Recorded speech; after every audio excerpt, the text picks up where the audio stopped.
today is the first day of our 3-day auction this weekend in Fort Lauderdale at the Broward County Convention Center.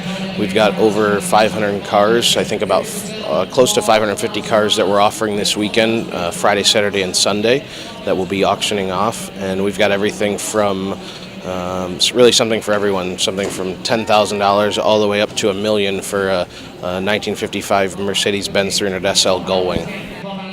Down the state on number 3, and 250, living in 3, got it now, 350, I get 300 down the state on number 350, 300 down the state on number 3 and a half, reserves off, it's selling today. 13 on the floor, you're going to be 13.5, internet, 13.5, it's for sale, 13 man, internet, 13.5, going once, 13 pounds today, internet, 13,005, going twice, and most one under 13,500. Sold 13 pounds of knowledge and everything, sold 13 pounds of knowledge, and my number please is 1646, 1646, sold.